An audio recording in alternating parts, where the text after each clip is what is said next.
Nagimbal si Wilfred sa kanyang natuklasan na ang best friend niya palang si Dennis ang siyang salarin sa pagkawala ng dati niyang asawa.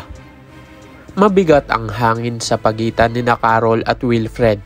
Sa bawat araw na lumilipas, lalo lamang nilang nararamdaman ang layo sa isa't isa.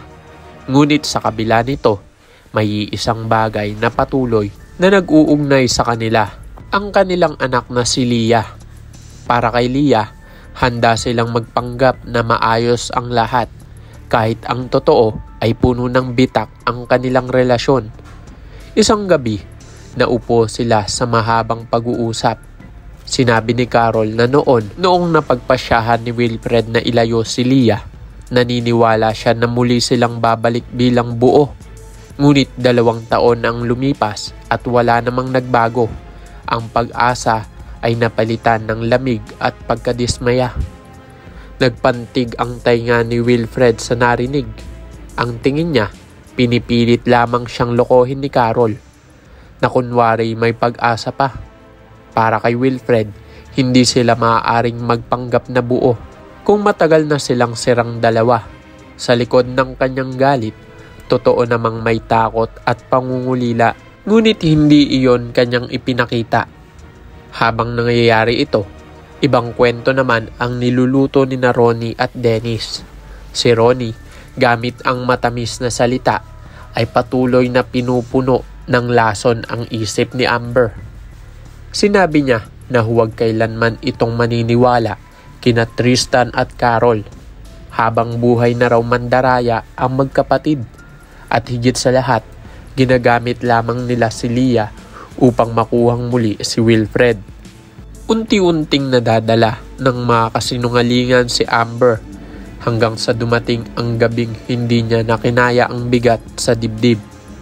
Pumunta siya sa isang bar at nagpakalunod sa alak. Doon niya inilibing ang lahat ng kanyang iniisip. Ngunit sa hindi inaasahan, naroon din pala si Tristan. Nang makita siya nito, lumapit ang binata. Ngunit iba ang naging dating kay Amber. Iniisip niyang sinusundan siya.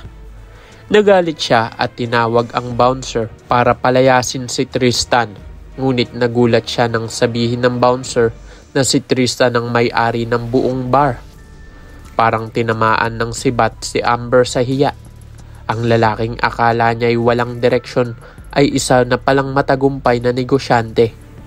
Nagbago ang tingin niya kay Tristan. Ngunit hindi niya alam kung paano haharapin ang katotohanan. Samantala, sa piling ni Carol at Wilfred, may kasunduang nabuo. Para kay Leah, magpapanggap silang maayos. Ngunit sa kalooban ni Wilfred, patuloy ang kanyang poot. Nang tanungin siya ni Dennis kung bakit hindi pa rin niya kayang patawarin si Carol, sinabi niya ang sakit ng kanyang pride. Para sa kanya, ang pagbabalik kay Carol ay tila pag-amin na siya ang may kasalanan sa lahat ng nangyari. Sa sobrang galit, binigkas niya, kung hindi lang dahil kay Leah matagal ko nang iniwan ng sinungaling na si Carol. Hindi niya alam na naroon pala si Carol at narinig ang lahat. Ang mga salitang iyon ay tumagos sa kanyang puso. Sa harap mismo ni Dennis, sinabi niya na matagal na silang tapos ni Wilfred at tinitiis na lamang nila ang isa't isa para kay Leah. Pagkatapos ay lumisan siya, iniwan si Wilfred na puno ng pagsisisi. Ngunit sa likod ng lahat ng ito, may mas malalim na lihim si Dennis. Noon pa man, matindi na ang kanyang inggit kay Wilfred. Hindi lamang dahil sa yaman o kapangyarihan, kundi dahil sa pagmamahala ni na Wilfred at Joy. Si Joy ang babaeng matagal niyang sinamba. Ngunit nang ikasal ito kay Wilfred, nilamon siya ng selos at puot. Hanggang sa dumating ang gabing pinili niyang tapusin ang buhay ni Joy. Kung hindi ito magiging kanya, wala nang dapat pang ibang makinabang. Lumipas ang panahon at naging malapit siya kay Carol. Ngunit hindi iyon dahil sa tunay na pagmamahal. Mas malapit iyon sa hangaring makuha ang lahat ng bagay na kay Wilfred. Si Carol naman, tinanggap lamang si Dennis bilang panakipbutas. Gusto niyang ipakita na wala na siyang nararamdaman kay Wilfred, ngunit sa puso niya ay maasa pa rin siyang mabubuo ang kanilang pamilya. Dumating ang araw ng kasal ni Carol at Dennis. Sa harap ng maraming tao, doon nila nadiskubre na hindi pala tinuloy ni Dennis ang annulment. Pinili niyang panatilihin ang kasal, isang patunay na sa ikabuturan ng kanyang puso ay mahal pa rin niya si Carol. Ang revelasyong ito ang nagbukas ng tunay na pagkatao ni Dennis. Hindi na niya nakontrol ang sarili. Ang kanyang mga gamit ay nagsilbing ebidensya ng matagal na niyang itinatago. Mga litrato ni Joy, mga voice messages bago ito mamatay, at ang mga planong gawin din kay Carol ang ginawa niya kay Joy. Sa pagkakataong iyon, napigilan siya ni na Wilfred at Carol. Nahulog si Dennis sa sarili niyang bitag. Ngunit bago siya tuluyang mahulog sa kamay ng batas, inilaglag niya si Ronnie. Ayon sa kanya, si Ronnie ang nagbigay kay Carol ng inumin na may halong pampalaglag, dahilan kung bakit nawala ang sanggol sa sinapupunan nito.